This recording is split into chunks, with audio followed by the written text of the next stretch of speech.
Punjabi radio USA ਦੇ Facebook page ਤੇ ਨਾਲੋਂ ਨਾਲ YouTube ਚੈਨਲ ਤੇ ਜੁੜੇ ਸਾਰੇ ਦਰਸ਼ਕਾਂ ਦਾ ਸਵਾਗਤ ਹੈ। ਮੈਂ ਹਾਂ ਪ੍ਰਵੀਨ ਸ਼ਰਮਾ। ਬਹੁਤ ਰੌਲਾ ਪੈ ਰਿਹਾ ਹੈ ਕਿ ਚੰਡੀਗੜ੍ਹ ਤੇ ਪੰਜਾਬ ਦੇ ਹੱਕ ਹਕੂਕ ਜਾਂ ਪੰਜਾਬ ਦਾ ਅਧਿਕਾਰ ਸੀਮਤ ਕਰ ਦਿੱਤਾ ਗਿਆ ਹੈ।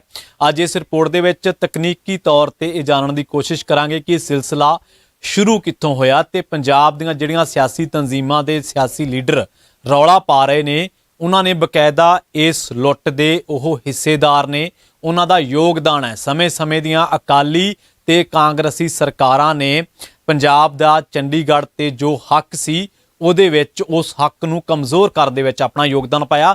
ਅੱਜ ਤਕਨੀਕੀ ਤੌਰ ਤੇ ਇਹਨਾਂ ਚੀਜ਼ਾਂ ਨੂੰ ਜਾਣਨ ਦੀ ਬੜੀ ਜ਼ਰੂਰਤ ਹੈ। ਅੱਜ ਪੰਜਾਬੀ ਰੇਡੀਓ ਯੂਐਸਏ ਦੇ ਫੇਸਬੁੱਕ ਪੇਜ ਤੇ YouTube ਚੈਨਲ ਤੇ ਤੁਸੀਂ ਇਸ ਰਿਪੋਰਟ ਨੂੰ ਤਫਸੀਲ ਪੂਰਵਕ ਸੁਣੋਗੇ ਤੇ ਤੁਹਾਨੂੰ ਤਕਨੀਕੀ ਤੌਰ ਤੇ ਦੱਸਾਂਗੇ ਕਿ ਖਾਮੀਆਂ ਕਿੱਥੇ ਰਹੀਆਂ, ਕਿਵੇਂ ਸਿਆਸੀ ਤਨਜ਼ੀਮਾਂ ਨੇ ਥਾਲੀ 'ਚ ਪਰੋਸ ਕੇ ਚੰਡੀਗੜ੍ਹ, ਪੰਜਾਬ ਦਾ ਚੰਡੀਗੜ੍ਹ, ਪੰਜਾਬ ਦੇ ਪਿੰਡਾਂ ਨੂੰ ਉਜਾੜ ਕੇ ਵਸਾਇਆ ਚੰਡੀਗੜ੍ਹ ਉਹ ਕੇਂਦਰ ਨੂੰ ਸੌਂਪ ਦਿੱਤਾ ਹੈ। ਸੋ ਸੰਘੀ ਢਾਂਚੇ ਦੀ ਲਗਾਤਾਰ ਸੰਘੀ ਘੁੱਟ ਰਹੀ ਕੇਂਦਰ ਸਰਕਾਰ ਨੇ ਆਪਣੇ ਵਾਰ ਤੇ ਏਜੰਡਾ ਲਗਾਤਾਰ ਜਾਰੀ ਰੱਖਦਿਆਂ ਪੰਜਾਬ ਨੂੰ ਇੱਕ ਹੋਰ ਝਟਕਾ ਦਿੱਤਾ ਹੈ।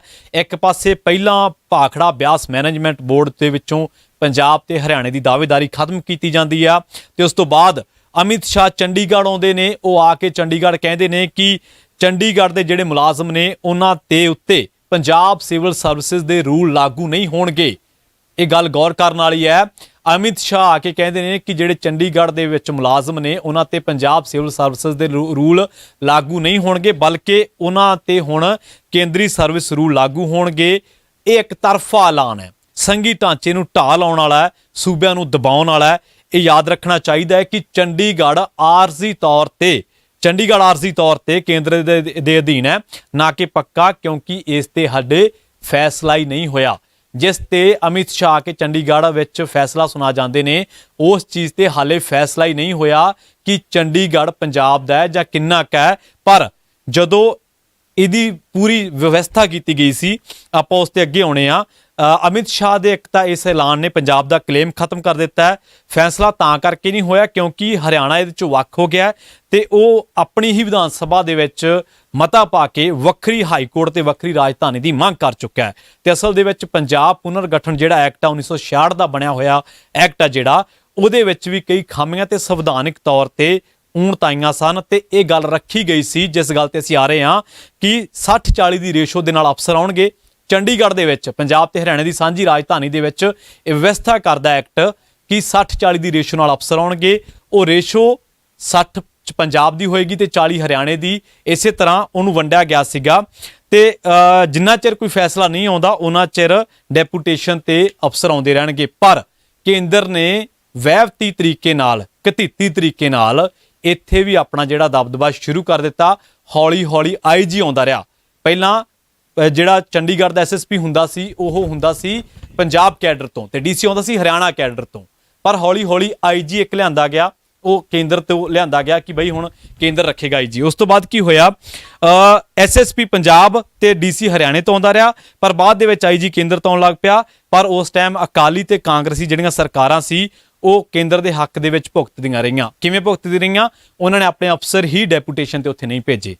ਹੌਲੀ ਹੌਲੀ, ਯਾਨੀ ਕਿ ਪੰਜਾਬ ਦੇ ਵਿੱਚ ਅਕਾਲੀ ਵੀ ਭਾਜਪਾ ਸਰਕਾਰ ਸੀ, ਕਾਂਗਰਸ ਦੀ ਸਰਕਾਰ ਵੀ ਸੀ, ਇਹਨਾਂ ਨੇ ਡੈਪੂਟੇਸ਼ਨ ਤੇ ਅਫਸਰ ਨਹੀਂ ਭੇਜੇ। ਜਿਹੜੇ ਉੱਥੇ ਅਫਸਰ ਜਾਂਦੇ ਸੀ ਉੱਥੇ ਜਾ ਕੇ ਬੈਠੇ ਰਹੇ, ਨਵੀਂ ਉੱਥੇ ਫਰੈਸ਼ਮੈਂਟ ਨਹੀਂ ਹੋਈ। ਸੋ ਹੁਣ ਤੱਕ ਦੀਆਂ ਅਕਾਲੀ ਤੇ ਕਾਂਗਰਸੀ ਸਰਕਾਰਾਂ ਇਸ ਲੁੱਟ ਦੇ ਵਿੱਚ ਬਰਾਬਰ ਦੀਆਂ ਜ਼ਿੰਮੇਵਾਰ ਨੇ। ਜੇਕਰ ਅਕਾਲੀ ਤੇ ਕਾਂਗਰਸੀ ਸਰਕਾਰਾਂ ਅਫਸਰ ਭੇਜਦੀਆਂ ਰਹਿੰਦੀਆਂ ਤਾਂ ਇਹ ਨੁਕਸਾਨ ਸ਼ਾਇਦ ਨਾ ਹੁੰਦਾ। ਪੰਜਾਬ ਨੇ ਬਹੁਤ ਭੁਗਤਿਆ ਹੁਣ ਤੱਕ। ਤਾਕਤਾਂ ਦੇ ਕੇਂਦਰੀਕਰਨ ਦੇ ਖਿਲਾਫ ਪੰਜਾਬ ਲਗਾਤਾਰ ਬੋਲ ਰਿਹਾ ਤੇ ਭੁਗਤ ਵੀ ਰਿਹਾ। ਜਿਸ ਤਰੀਕੇ ਨਾਲ ਕੇਂਦਰ ਨੇ ਰਾਜਾਂ ਦੀਆਂ ਪਾਵਰਾਂ ਖੋਹ ਲਈਆਂ ਨੇ ਕਿ ਹੁਣ ਤੱਕ ਦੇ ਜਿਹੜੇ ਜ਼ਿੰਮੇਵਾਰ ਲੋਕ ਨੇ ਕਿ ਉਹਨਾਂ ਦੀ ਜ਼ਿੰਮੇਵਾਰੀ ਤੈਅ ਹੋਏਗੀ ਕਿ ਪੰਜਾਬ ਦੇ ਵਿੱਚ ਜਿਹੜੇ ਨੁਮਾਇੰਦੇ ਨੇ ਪੰਜਾਬ ਦੇ, ਕੀ ਉਹਨਾਂ ਦਾ ਕੰਮ ਸਿਰਫ ਰੈਂਪ ਤੇ ਵਾਕ ਕਰਨਾ ਹੈ ਜਾਂ ਪੰਜਾਬ ਦੇ ਲਈ ਜਾਂ ਹੋਰ ਇੱਕ IPL ਦੀ ਮੰਗ ਕਰਨਾ ਹੈ। ਜਿਹੜੇ ਲੋਕਾਂ ਕੋਲੇ ਸਰਟੀਫਿਕੇਟ ਲੈਣ ਤੱਕ ਦੀ ਵੇਲ ਨਹੀਂ ਕਿ ਉਹ ਰਾਜ ਸਭਾ ਦੇ ਵਿੱਚ ਜਾ ਕੇ ਪੰਜਾਬ ਦੇ ਇਸ ਮਸਲੇ ਨੂੰ ਚੁੱਕਣਗੇ, ਪੰਜਾਬ ਦੇ ਇਸ ਮਸਲੇ ਤੇ ਗੱਲਬਾਤ ਕਰਨਗੇ। ਸੋ ਜਿਹੜੇ ਹੁਣ ਤੱਕ ਚੁੱਪ ਰਹੇ ਕਿ ਉਹ ਬੋਲਣਗੇ। ਹੁਣ ਤੱਕ ਚੁੱਪ ਤੋਂ ਮਤਲਬ ਅਕਾਲੀ ਜਾਂ ਕਾਂਗਰਸੀ। ਸੋ ਹਰ ਇੱਕ ਉਸ ਪੰਜਾਬੀ ਨੂੰ ਬਿਨਾਂ ਕਿਸੇ ਸਿਆਸੀ ਤਨਜ਼ੀਮ ਦੀ ਉਡੀਕ ਕੀਤਿਆਂ ਇਸ ਮਸਲੇ ਨੂੰ ਸੁਹਿਰਦਤਾ ਦੇ ਨਾਲ ਵਿਚਾਰਨਾ ਚਾਹੀਦਾ ਹੈ। ਪੰਜਾਬੀ ਰੇਡੀਓ USA ਸਮੇਂ-ਸਮੇਂ ਤੇ ਤੁਹਾਡੇ ਨਾਲ ਪੰਜਾਬ ਦੀ ਸਿਆਸਤ, ਪੰਜਾਬ ਦੀ ਪੋਲਿਟਿਕਸ ਨਾਲ ਜੁੜੇ ਐਸੇ ਫੈਕਟ ਸਾਂਝੇ ਕਰਦਾ ਰਹੇਗਾ। ਫੈਕਟ ਵਾਈਜ਼ ਫੈਕਚੁਅਲ ਗੱਲ ਇਹੀ ਹੈ ਕਿ ਪੰਜਾਬ ਦੀਆਂ ਸਰਕਾਰਾਂ ਨੇ ਆਪਣੀ ਅਫਸਰਸ਼ਾਹੀ ਨਹੀਂ ਭੇਜੀ ਤੇ ਹੌਲੀ-ਹੌਲੀ ਕੇਂਦਰ ਦਾ ਦਬਦਬਾ ਵਧਦਾ ਗਿਆ।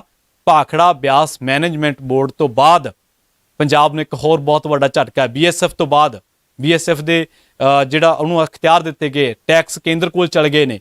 ਸੋ ਇਹਦੇ ਬਾਬਤ ਵੀ ਇੱਕ ਤਫਸੀਲ ਪੂਰਵਕ ਰਿਪੋਰਟ ਪੇਸ਼ ਕਰਾਂਗੇ। ਪੰਜਾਬੀ ਰੇਡੀਓ USA ਨੂੰ ਆਪਣਾ ਪਿਆਰ ਇਸ ਤਰ੍ਹਾਂ ਦਿੰਦੇ ਰਹੋ। ਫੇਸਬੁੱਕ ਪੇਜ ਨੂੰ ਲਾਈਕ ਕਰ ਲਓ, ਜੇਕਰ ਤੁਸੀਂ ਲਾਈਕ ਕੀਤਾ ਹੋਇਆ ਤਾਂ ਦੂਜਿਆਂ ਨਾਲ ਸ਼ੇਅਰ ਜ਼ਰੂਰ ਕਰੋ। YouTube ਚੈਨਲ ਨੂੰ ਸਬਸਕ੍ਰਾਈਬ ਜ਼ਰੂਰ ਕਰੋ, ਬੈਲ ਆਈਕਨ ਦਬਾਉਣਾ ਨਾ ਭੁੱਲੋ। ਸੋ ਅੱਜ ਦੀ ਇਸ ਰਿਪੋਰਟ ਦੇ ਵਿੱਚ ਇੰਨਾ ਹੀ, ਅਗਲੀ ਵਾਰੀ ਫੇਰ ਮਿਲਾਂਗੇ। ਅਗਲੀ ਰਿਪੋਰਟ ਦੇ ਵਿੱਚ ਆਪਾਂ ਗੱਲਬਾਤ ਕਰਾਂਗੇ ਕਿ ਇਸ ਫੈਸਲੇ ਦੇ ਨਾਲ ਹੋਰ ਕਿਹੜੇ ਫੈਸਲੇ ਨੇ ਜਿਨ੍ਹਾਂ ਦੇ ਨਾਲ ਪੰਜਾਬ ਦੇ ਹੱਕ ਹਕੂਕਾਂ ਨੂੰ ਢਾਹ ਲੱਗੀ ਹੈ। ਸੋ ਪੰਜਾਬ ਪ੍ਰਸਤ ਬੁੱਧੀਜੀਵੀਆਂ, ਲੋਕਾਂ, ਪੱਤਰਕਾਰਾਂ ਨੂੰ ਇਕੱਠੇ ਹੋ ਕੇ ਇਹਦੇ ਵਿਰੁੱਧ ਆਪਣੀ ਆਵਾਜ਼ ਬੁਲੰਦ ਕਰਨੀ ਚਾਹੀਦੀ ਹੈ। ਸੁਣਦੇ ਰਹੋ Punjabi radio USA Facebook page ਤੇ YouTube ਦੇ ਨਾਲ ਸਾਡੇ ਨਾਲ ਲਗਾਤਾਰ ਜੁੜੇ ਰਹੋ। ਜਲਦ ਮਿਲਾਂਗੇ ਇੱਕ ਹੋਰ ਰਿਪੋਰਟ ਦੇ ਵਿੱਚ।